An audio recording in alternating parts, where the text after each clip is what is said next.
우리에게 주신 하나님의 말씀, 신약성경 에베소서 6장입니다.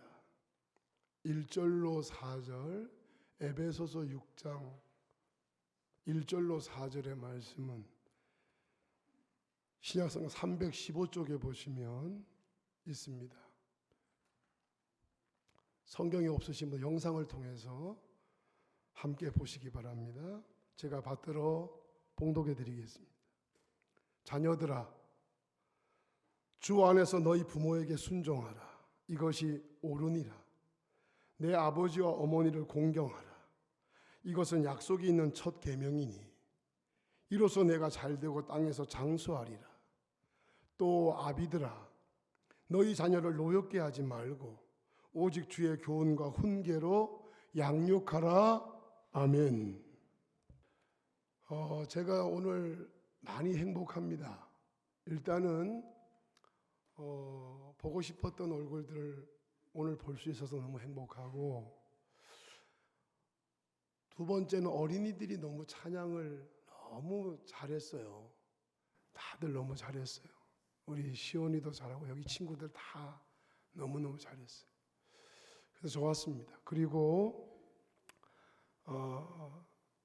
오늘이 가정주일이잖아. 저희들이 어린이주일 따로 안 지키고, 어버이주일 따로 안 지키고, 부부주일 따로 안 지키고, 다 이렇게 모아서 오늘 가정주일로 지키는 날이에요.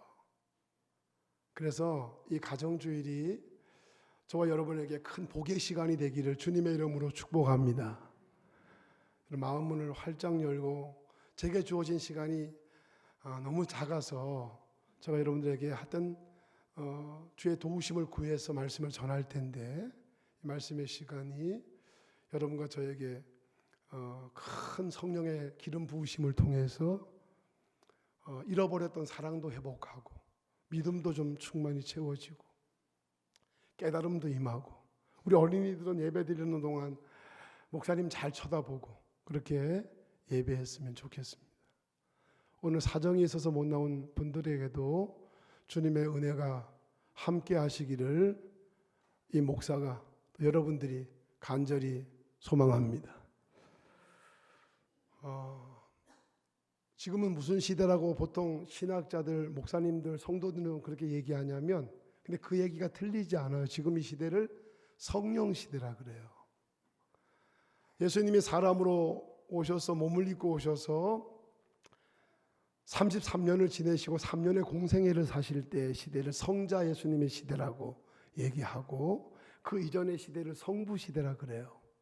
근데 예수님이 오신 것은 우리를 법 아래서 어디 아래로? 법 아래에 있던 우리들을 로마서에 보니까 어디 아래로? 은혜 아래로 옮기려고.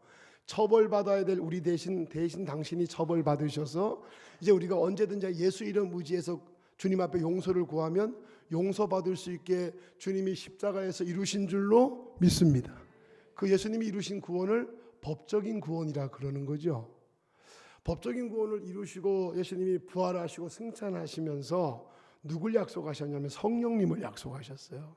성령이 오시면, 성령이 너희들에게 임하시면 권능을 받고 예루살렘과 온 유대와 사마리아와 땅끝까지 이르러 내 증인이 될 것이다. 성령님이 오시면 그분이, 지금은 너희들이 나를 보고도 못 믿지만 그분이 오시면 다 믿어지게 해주고 깨달아지게 해주고, 그리고 모르는 세계를 알게 만들어 줄 거다.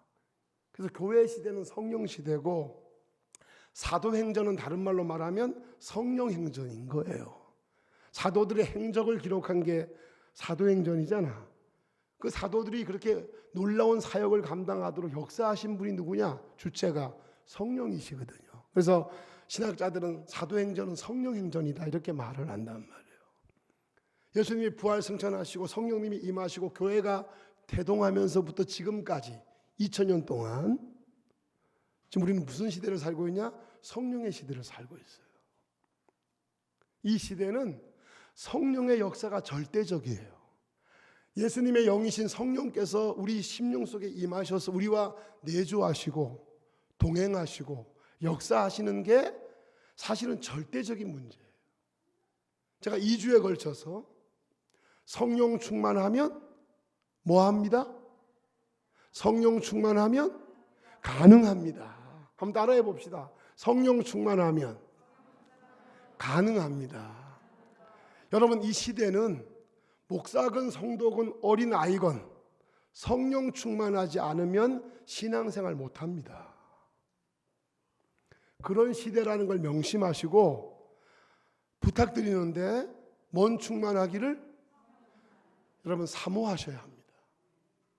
성령 충만하면 가정도 행복해지고, 성령 충만하면 교회도 놀라운 교회가 됩니다. 성령 충만한 사람들이 세상에 나가면 세상을 변화시키는 겁니다. 이 모든 동력은 누구에게서 나오는 거냐? 성령에게서 나오시는 거예요.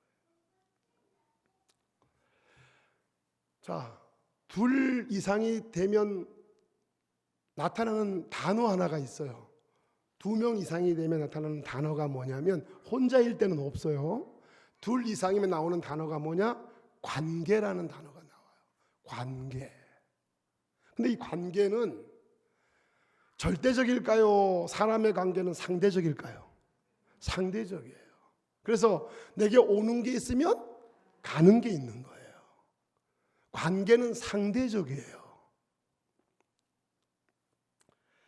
믿는 자는 필연적으로 우리 안에 존재하는 죄성인 이기심을 믿음 안에서 날마다 죽여야 돼요. 그리고 예수님의 마음을 품어서 상대에게 관심을 갖는 이타심을 가져야 돼요. 사람의 마음에는 다 이기심이 있어요. 자기밖에 모르는 게 있어요. 근데 그걸 날마다 예수 이름으로 죽이고, 주님의 마음인 남을 배려하는, 남을 생각하는, 상대를 먼저 생각하는 이타심을 우리가 가져야 해요. 또한 하나님은 처음 사람을 창조하실 때 남자를 창조하셨는데 보기에 썩 좋지 않아가지고 여자를 만들어서 가정이라는 것을 창조하셨어요. 처음 창조하시고 보기에 좋은 것은 남자를 만들었을 때가 아니었어요. 여자를 만들어서 부부가 가정이거든요.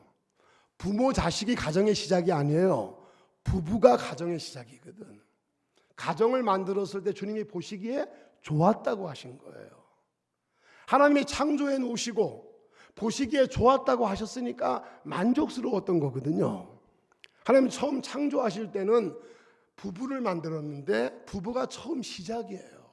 그러니까 일보다, 친구보다, 이웃보다 가정을 우리는 우선하는 삶을 살아야 돼요. 그게 지혜예요.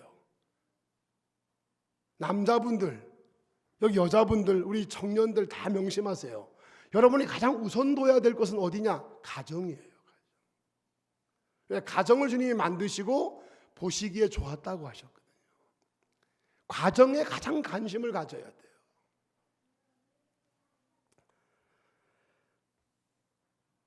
주님께서는 가정을 창조하셨거든요. 여러분 다 아시겠죠? 가화만사성이라는 말의 뜻을 아시죠? 가화만사성이라는 뜻이 뭘까요? 가정이 화목하면 모든 것이 잘 된다는 뜻이에요. 가정이 화목하면 모든 게 잘 된다. 가화만사성이에요. 그게 어디에 들어있는 거냐? 성경에 들어있는 거예요. 성경은 가정 중심이에요. 현대 위기 중에 오늘날 많은 위기가 있죠. 지금 우리나라가 그 어느 때보다도 좀 위기예요. 너무너무 위기예요. 기후변화는 말할 것도 없고, 나라와 나라 관계 속에서 지금 빚어지는 여러 가지 외교 문제도 심각하고, 경제 문제도 심각하고, 어느 것 하나 위기가 아닌 게 없어요. 근데 그 위기 중에 또 가장 위기 중에 위기가 하나 있는 게 뭐냐면, 하나님이 창조하신 가정들이 회파되고 있다는 거예요. 가정들이 무너지고 있다는 거예요. 이건 현대 많은 위기 중에 아주 심각한 위기예요. 그 가정이 회파되는 그 배경에는 뭐가 있냐면 사회적인 문제가 있어요. 사회적으로 우리 가정들이 지탱하기 어려운 문제들이 많아요. 또 제도적인 문제도 있어요. 가정을 살리면 뭔가 제도가 자꾸 변화돼서 가정을 살리는 쪽으로 만들어가야 되는데 제도가 문제가 있어요. 그런데 여러분, 제도 문제, 사회적인 문제도 다의 문제가 있지만 선진국으로 진입하는 나라들의 특징 중에 한 가지가 뭐냐? 우리나라는 지금 선진국에 진입하고 있잖아요. 사실은 경제적으로는 이미 선진국 대열에 들어가 있는데 정신적으로 우리가 온전히 선진화되지 못해가지고 아직까지 우리가 선진국이라고 얘기하기는 좀 어려워요. 근데 선진국에 진입하는 나라들의 특징이 있어요. 특징이 뭐냐면 바로 개인의 자아실현에 몰두한다는 거예요. 내 개인의 자아실현, 내가 행복한 게 중요한 거야. 가정 그 다음이야. 옆 사람 그 다음이야. 내가 중요해. 내가 하고 싶은 걸 해야 돼. 내 자아실현이 중요해. 이게 선진국으로 진입하는 모든 나라들이 겪는 일이에요. 자아실현. 내용은 좋죠. 상대가 누가 되었든 상대로 인한 희생과 수고를 외면하는 거예요. 나는 상대 때문에, 아무개 때문에 희생하고 싶지 않다. 가정 때문에 내 자신이 희생하고 싶지 않다. 이런 논리가, 이런 심리적인 논리가 선진국에 진입되는 나라들마다 겪는 문제예요. 그래서 부부가 되었더라도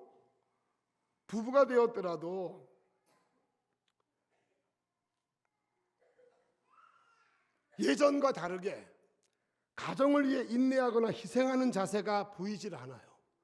예전에는 남편들이 좀 속색했죠. 옛날에는 남자분들이 속색했어요. 남자분들 회개해야 돼. 남자분들이 속색했거든, 옛날에는. 근데 지금은 남자분들이 너무 안타까워. 시대가 왜 이렇게 바뀌었는지 몰라. 예전에는 남자분들이 좀 속을 썩였다면 지금은 또 남자분들이 너무도 안타까운 부분들이 많아요.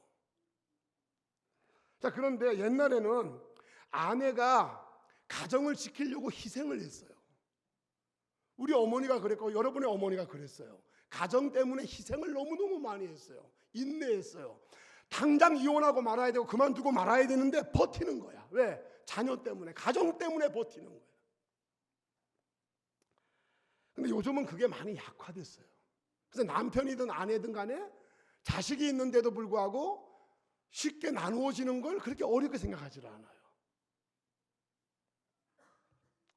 성경은 부부 그리고 부모 자식이라는 가정은 하나님의 창조로 만들어졌고 거기에는 질서가 있다고 말씀하고 있거든요.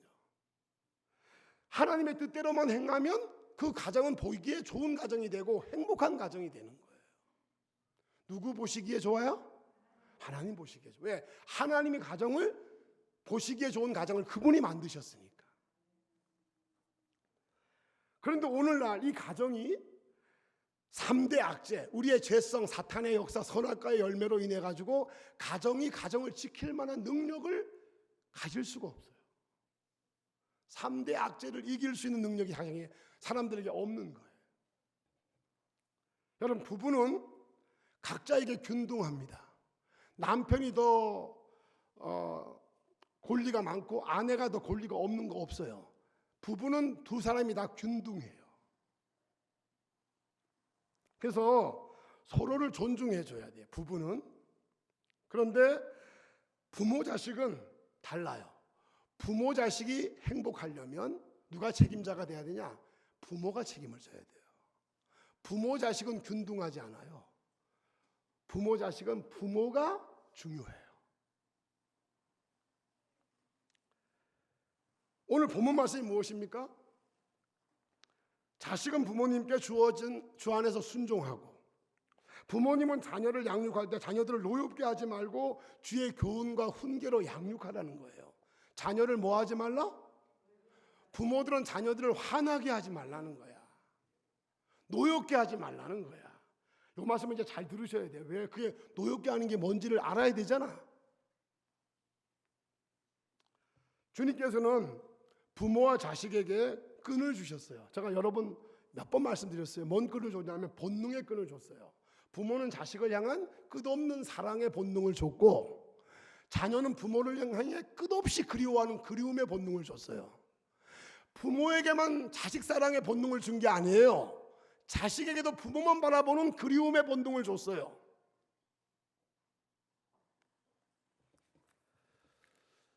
그래서 부모님이 계시지 않은 홀로 된 아이들이 사실은 제일 불쌍한 거예요. 왜?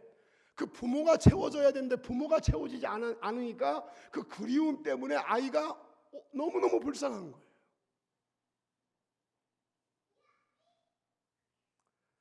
우리는 주님께 받은 부모님의 자식 사랑이 대단히 크다고 생각하잖아요. 여러분, 내리 사랑이, 자식을 향한 부모 사랑은 이길 게 없어요. 여자는 약해도 엄마는 강하다. 그건 틀림없는 말이에요. 왜? 부모의 사랑은 감당을 못해요. 대단한 거거든. 하지만 자식에게 주어진 부모님에 대한 그리움이라고 하는 이 본능도 대단히 강합니다. 그래서 홀로 버려진 아이들이 자기를 버린 부모를 끝까지 찾잖아. 아니, 뭘 좋다고 찾아? 자기를 버렸는데. 근데 찾거든요. 왜 찾냐면 그 그리움, 부모에 대한 그 그리움 때문에 찾는 거야.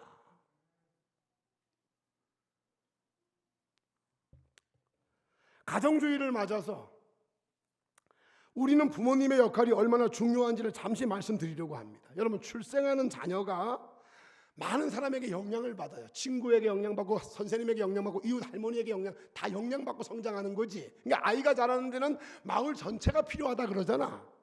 엄마 아빠만 필요한 게 아니라 모두가 도와줘야지 아이가 성장하는 거야. 그런데 아이의 성장에 가장 지대한 영향을 누가 미치냐? 두말할 것도 없이 그건 부모님입니다.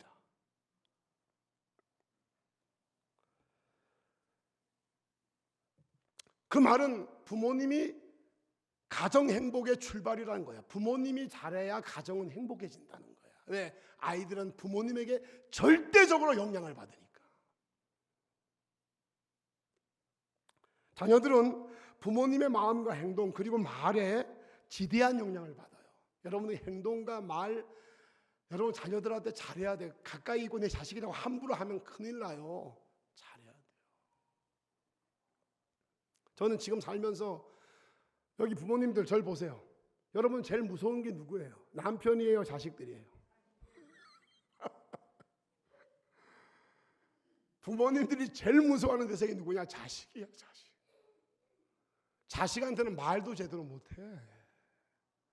자식은 말 막 하지. 부모는 말 못해.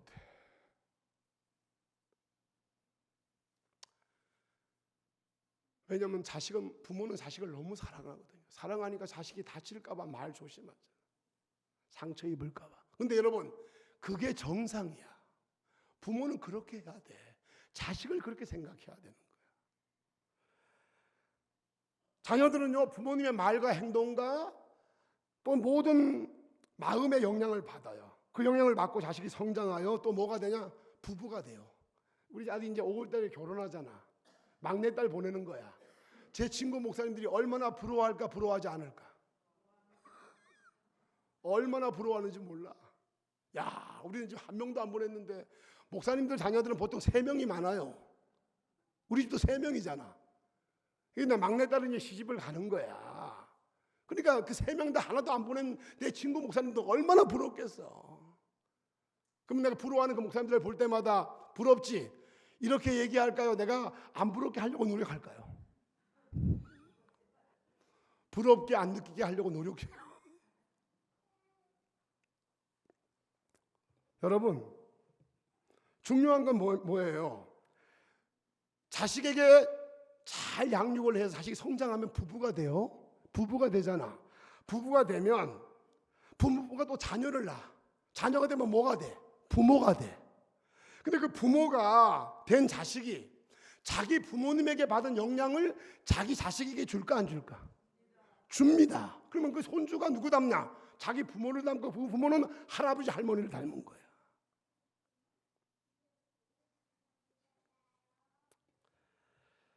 그런데 우리 현실이 뭐가 어려운지 아세요? 부부 교육이 없다는 거야. 부모 교육이 없다는 거야. 부부 교육도 없이 부부가 되고 부모 교육도 없이 부부가 되는 거야. 부모가 되는 거야. 여러분, 사람은요, 교육을 통해서 달라지는 거란 말이야. 그러니까 부부가 될 때도 부부 교육이 필요하고 부모가 될 때도 부모 교육이 필요한 거야. 근데 이 교육도 안 받고 그냥 부부가 되고 부모가 돼버리니까 거기에 파생하는 문제가 너무너무 심각한 거예요. 오늘 잘 오신 줄로 믿습니다. 오늘 잘 오신 거예요, 여러분. 예배당 맞지 말아요, 대주시면. 그게 복이야. 이게 우리 너무너무 가슴 아픈 현실이죠. 주님께서는 제자들을 가르쳤어요, 안 가르쳤어요? 가르치셨죠. 예수님은 제자들을 가르쳤거든요. 3년 동안 가르친 제자들이 그 가르침 가지고는 안 되는 거야. 그래서 나중에는 영으로 오셔서 그 가르친 대로 살아갈 수 있도록, 믿을 수 있도록, 따라갈 수 있도록 영으로 오셔서 은혜를 부어주신 줄로 믿어지시면 아멘 하십시오. 은혜를 부어주셨잖아. 가르치시고 능력도 주신 거야. 그러니까 부모 자식은 가르침도 받고 뭐도 받아야 돼? 능력도 받아야 되는 거지. 사랑하는 여러분, 우리는 믿고 있습니다. 뭘 믿냐? 개인도 가정도 주님으로부터 다 왔다는 걸 우리는 믿습니다. 그러므로 주님으로부터 가르침을 받는 건 너무 중요합니다. 가정에 대해서, 부부에 대해서, 부모 자식에 대해서 우리는 주님으로부터 가르침을 받아요. 왜? 주님으로부터 왔으니까. 여기서 문제는 세 가지를 기억하십시오. 우리는 이렇게 이제 부부와 부모 자식이라는 가정을 꾸려 사는데 이것이 행복해야 되잖아. 오늘 제목이 행복한 그리스도인의 가정이잖아. 그러면 여기에 문제가 뭐냐? 세 가지 문제가 있어. 첫째는 가르침을 잘 못 받았다는 거야. 부모로부터. 두 번째, 가르침을 받긴 받았는데 가르침을 받아서 그만큼 살아갈 만한 능력이 우리에게 없는 거야. 세 번째, 살려고 하는데 방해하는 3대 악재가 너무나 강력하게 우리를 반대하니까 우리가 살아가기가 너무나 버거운 거야. 가르침을 제대로 못 받고 받았는데도 살아갈 능력이 부족하고 능력이 부족한데 사탄과 죄성과 선악과는 역사를 하고 그러니까 우리가 행복한 가정을 만들기가 쉽지가 않은 거예요. 저와 여러분의 현실이에요. 우리 사회에 행복한 그리스도의 가정이 많이 세워지면 사회가 살고 나라가 살 줄로 동의하시면 아멘 합시다. 여러분, 행복한 그리스도의 가정이 많아지면 이 사회는 살아요. 이 나라는 사는 거야. 저 고 이어령 교수님 돌아가시기 전에 인터뷰했던 기자가 쓴 책이 있는데 이어령의 마지막 수업이라는 책을 요즘 제가 보면서 아주 참 이어령 교수가 얼마나 훌륭하신 분인가 제가 느끼고 있어요.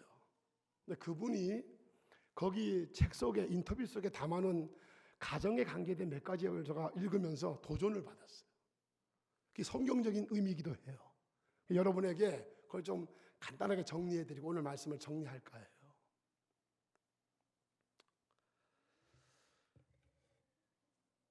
부부와 부모 자식이라는 관계가 아름답고 견실해서 행복해지려면 관계가 아름다워야 되잖아. 부부 관계가 아름답고 부모와 자식 관계가 아름다워야 되잖아. 근데 이 아름다운 관계에 이르기 위해서는 두 가지 과정을 거쳐야 된다는 거야. 두 가지 과정을 거쳐야 되는 거야. 첫 번째 과정이 뭐냐? 관심입니다. 관심. 가정이 아름다운 관계, 부부 관계, 부모 자식의 관계를 유지하려면 그 관계에 이르기 위해서 먼저 관심을 가져야 되는데 부부는 상대에 대한 관심이 다른 어떤 것보다도 커야 됩니다. 남편이 아내에 대한 관심, 아내가 남편에 대한 관심이 돈보다 친구보다 이웃보다 예쁜 옷보다 훨씬 커야 됩니다. 남편에 대한 관심, 아내에 대한 관심이 커야 돼요. 그런데 우리나라에 기러기 아빠 엄마들이 많잖아. 그거는 관계에 있어서는 치명적입니다. 제가 기러기 저가 책임질 것도 아닌데 얘기할 수가 없지만 어찌됐든 간 서로 관심을 갖고 막 상대를 살펴야 되는, 관심을 가져줘야 될 대상이 관심이 밖에 있다? 이거는 굉장히 가정이 쉽지 않을 수밖에 없어요. 친구보다 돈보다 일보다 아내에 대한, 남편에 대한 관심이 커야 돼요. 남편 바라기 아내 바라기가 돼야 돼요. 여러분 얘기 들으면 아이 목사님이나 그렇게 사세요. 아우 저는 아내는 뭐 옆에 있는데 뭐 맨날 있는데 뭐 이렇게 관심을 갖습니까? 그냥 저는 다른 일이 바빠요. 이렇게 얘기할 줄 모르겠는데 그렇게 알아듣고 그렇게 얘기하시는 분들은 오늘 정신 차리셔야 돼요. 모든 관심 중에 남편이 아내에 대한 관심, 아내가 남편에 대한 관심이 가장 커야 돼요. 관심이 있으면 잘 들으세요. 상대의 아픔이 보여요. 관심이 있으면 내 아픔이 보이는 게 아니고 내 아내가 뭐가 아픈가 이게 보여요. 관심을 안 가지면 뭐가 아픈지도 몰라. 관심을 가지면 상대의 아픔이 보인단 말이야. 몸이 아픈 게 보이는 게 아니고, 아이고 꽃이 막, 이 꽃이 예쁘죠. 이번 꽃이 참 예쁜 것 같아. 근데 상대에 대한 관심을 우리가 안 갖잖아. 그러면 어때? 몸은 겉은 알 수 있을지 몰라도 속을 몰라요. 속에 뭐가 아픈 건지를 몰라. 여기 아내 되시는 분들, 남편들은 아프지 속이 아프지 않을 것 같지? 남편들 요즘 많이 아파요, 속이. 여기 남편 되시는 분들, 아내가 속이 얼마나 아픈지 잘 모르시죠? 아내들 속이 많이 아파요. 그러면 서로 아픈 속을 볼 수 있으려면 상대에 대해서 뭘 가져야 된다? 관심을 가져야 되는 거야, 관심을. 그러면 상대의 아픔도 보이고 자신의 문제도 느껴져요. 관심을 가지고. 왜? 관심을 가지면 두 번째, 뭘 하게 되냐? 이 두 번째가 중요해요. 관심을 가지면 관찰을 하게 돼요. 살피게 된단 말이야. 관심을 갖는 사람은 관심의 대상을 살피게 돼요. 얼굴이 약간 찌부러지면 뭐 때문에 그러지? 살피게 된단 말이에요. 이게 관찰이야. 관찰. 이어령 교수가 그렇게 얘기해요. 관계가 아름다워지려면 관심을 가져야 되고 관심이 발전되면 관찰을 하게 된다. 관심은 관찰하게 합니다. 눈도 살피게 하고 속도 이렇게 살피게 합니다. 깊이 상대를 살피면, 관찰하면 몰랐던 남편의 마음을 알게 되고 몰랐던 아내의 마음을 알게 돼요. 여기 아내 되시는 분들 남편 다 안다고 생각하십니까? 야, 제 아내는요, 우리가 이런 말 하잖아. 다 뭐 얘기를 하는데 막 알면 뭐 같아? 귀신 같아 그러잖아. 정말 제 아내는 귀신 같아. 제가 조금만 움직이면 다 알아. 뭔 마음을 다 아는 거야, 다 아는 거야. 그러면 아내만 저를 다 알까? 저도 아내를 다 알아. 여러분 그래도 보세요. 그래도 우리가 뭐 벌써 30년 넘게 살았잖아. 그래도 내가 내 아내 모르는 부분이 있을까 없을까? 있습니다. 아내가 날 다 알아? 뭘 알긴 뭘 다 합니까? 저 속을 모르는 부분이 있어요. 그 모르는 부분을 잘 관찰하다 보면 보이게 돼요. 그게 보여야 돼요. 그게 보여야 돼요. 여러분 관심 갖지 않고 관찰하지 않으면 자기 어려움밖에 몰라요. 상대의 어려움을 생각하지 않아. 그러니까 관계가 좋아질 수가 없는 거야. 제가 결혼하고 초기에 시간이 얼마 남지 않았는데 제가 결혼하고 초기에 제 아내를 아프게 한 적이 있어요. 이 말씀 좀 잘 들으세요. 간증이니까. 제 아내를 아프게 했어요. 제가 아내를 많이 울렸어요. 초기에 제 아내는요, 제 말이라면 그냥 무조건 순종이었어요. 그러니까 제가 어렸어요. 제가 25에 결혼했잖아. 25이면 다 컸지 25이가 결혼했단 말이에요. 그러니까 그 나이니까 아내를 잘 몰랐을 거 아니야. 근데 제가 우리 엄마를 굉장히 제가 마음에 뒀어요. 결혼하기 전에. 그래서 우리 엄마 행복하게 해드려야지. 늘 이런 마음으로 살았거든. 그래서 아내 결혼을 했는데 우리 아내가 우리 엄마한테 잘해야 되는 거야. 그래서 오로지 우리 어머니한테만 저 관심을 가졌어요. 우리 어머니만 관심 갖고 어머니만 관찰했어요. 어머니가 뭘 힘들어하나 뭘 아파하나 늘 이런 데만 마음을 썼어요. 그리고 아내에 대해서는 관심을 깊이 안 가졌고 관철도 별로 안 했어요. 그런데 우리 아내가 많이 힘들어하더라고. 제가 오래 가지 않고 젊었을 때 몇 년 되지 않아서 제가 깨달았어요. 아, 우리 아내가 많이 힘들어한다. 왜 그럴까 하고 살펴봤더니 제가 생각을 잘못했더라고. 성경은 부모를 떠나 남편과 아내가 만나서 한 부부가 되면 부부 중심의 삶을 살아가는 게 성경의 진리인 줄로 믿으시면 아멘 하세요. 부부 중심이 성경의 말씀이거든. 그래서 내가 내 아내를 관심 갖고 살펴야 되는데 내가 내 어머니만 너무 살폈구나. 이제 깨달아졌어요. 제가 그때부터 마음을 완전히 바꿨어요. 그래서 내가 모든 것을 아내에게 맞췄어요. 우리 집안에 대해서는 일체 내가 얘기하지 않았고 어머니에 대한 모든 것 내 아내에게 일임했어요. 아내가 하자면 하고 저는 안 하면 안 하는 거야. 그리고는 모든 것을 아내에게 맞췄어요. 그럼 저는 아내가 힘들지 않게 하려고 내가 우리 처갓집에 뭐 크진 않지만 작은 마음을 쓰기도 하고 그렇게 했어요. 왜? 그래야 아내가 좀 힘을 얻을 거 아니야. 처갓집 신경 써야. 자, 그런데 그러다가 아내가 다 전임을 했단 말이야. 우리 아내가 그렇게 전임을 하니까 그때부터 우리 아내가 나는 얘기도 안 하고 있는데 어머니 어쩌도 난 얘기 안 하지. 여기 이제 남편들 잘 기억. 어머니 어쩌도 얘기하지 마라. 아내한테 얘기하고 가만히 있으면 아내가 얘기를 해요. 아내가 여보 어머니한테 한번 찾아뵈야지. 그럴까? 그럼 그렇게 얘기하면 제가 그럼 그렇게 하지 뭐. 이렇게 내가 반응을 한 거야. 그러니까 아내가 다 가는 길 다 아내가 해. 난 따라가기만 하는 거야. 그렇게 내가 방향을 바꿨어요. 그래서 우리 어머니에 대한 모든 관심은 누가 갖냐? 우리 아내가 갖는 거예요.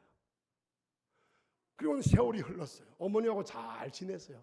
행복하고 우리 어머니가 우리 아내를 굉장히 좋아했어요. 그래서 지내다가 시간이 흘러서 어머니는 연세가 많아지고 돌아가실 때가 돼서 그래서 그 돌아가시기 전에도 어머니한테 다 제 아내가 다 살펴드리고 우리 형제들 여러 명이 있는데도 우리 아내가 다 했어요. 막내인 내 아내가 우리 어머니에 대해서 다 한 거야. 다 하고 그래 다 살펴드리고 애쓰고 노력하고 하다가 잘 지내다가 우리 어머니가 우리 아내의 섬김을 받다가 하늘나라 갔어요.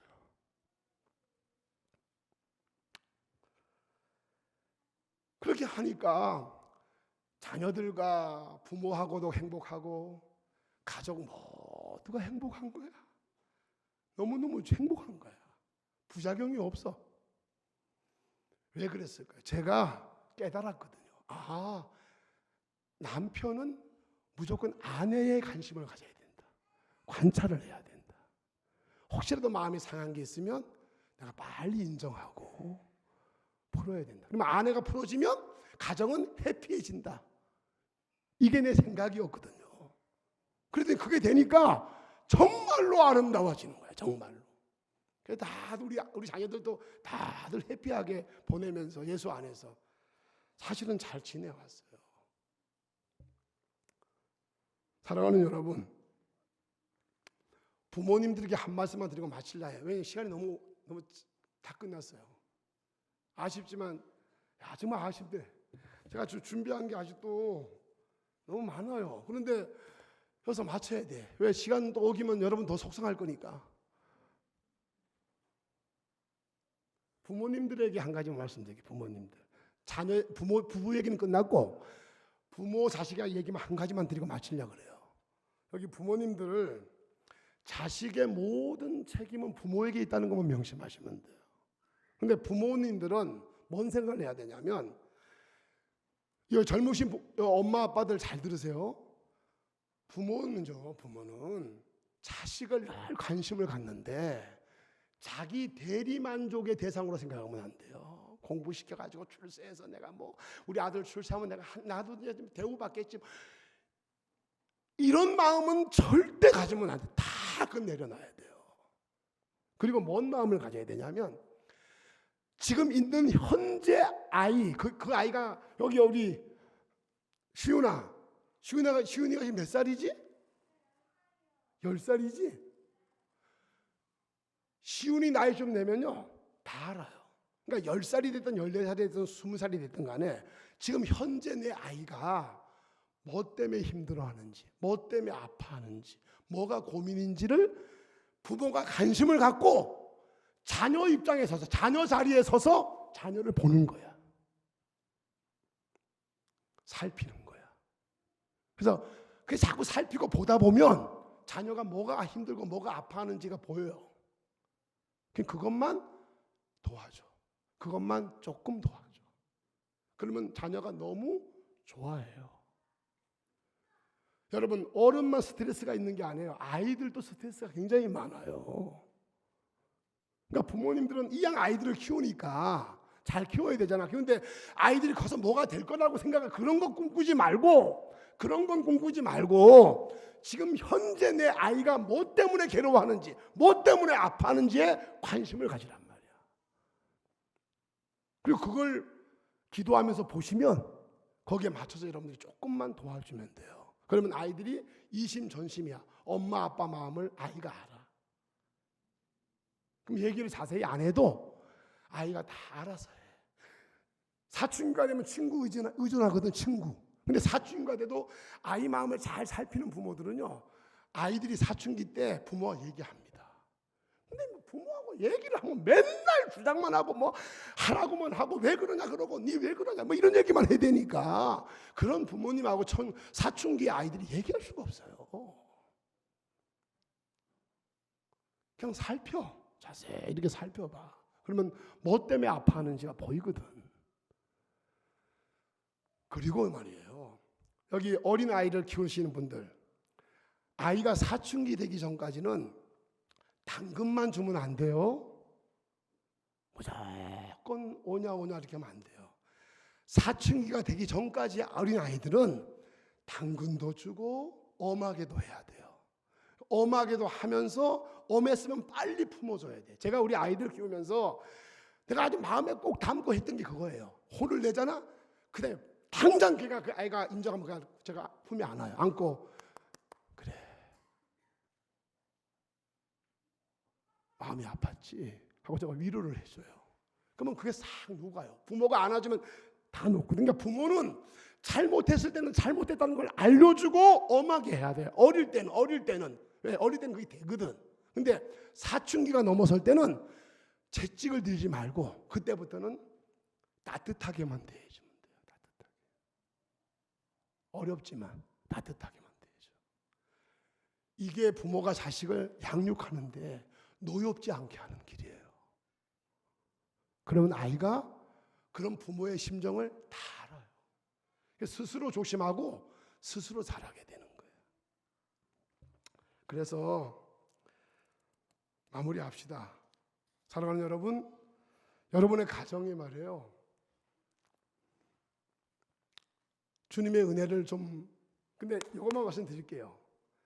오늘 말씀 들어보니까 많이 공감되시면 아멘 하십시오. 공감되죠? 공감이 되는데 목사님, 말씀 들었어도 살아야 되겠는데 잘 살아보니까 그게 잘 안 돼요. 안 되지. 여러분은 안 될 수밖에 없는 게 왜? 부부 생활도 이어가야 되지, 사회생활도 해야 되지, 교회 생활도 해야 되지, 자녀도 양육해야 되지. 이 모든 걸 여러분의 능력으로는 커버가 안 돼. 해결이 안 된단 말이야. 다 소진돼서 바닥이 나는데 어떻게 아이들을 제대로 키웁니까? 이 말씀대로. 그러니까 제대로 키우려면 여러분 자신이 먼저 은혜를 받고 이러면 자신이 충전이 되고 능력이 생겨야 할 수 있게 될 수 있는 줄로 믿으시기 바랍니다. 여러분 자신부터 챙기시란 말이에요. 그러니까 은혜 받는 것 우리 부모님들 잘 하셔야 되고요. 우리 학생들, 어린이들도 하나님 만나는 시간들 잘 가져야 돼요. 그래야 행복한 그리스도인의 가정이 만들어져요. 그럼 사회를 변화시키고 이 나라를 살리게 되는 거예요. 모든 건 어디서부터 출발하냐? 가정에서부터 출발한다는 거 기억하시고, 여러분들 다 하나님의 은혜 충만히 입어서 충전해서 여러분 자신부터 좀 채워서 자녀를 잘 이렇게 양육하고 부부 서로 관심을 갖고 관찰하고 그래서 좋은 관계 맺으시기를 주의 이름으로 축원합니다.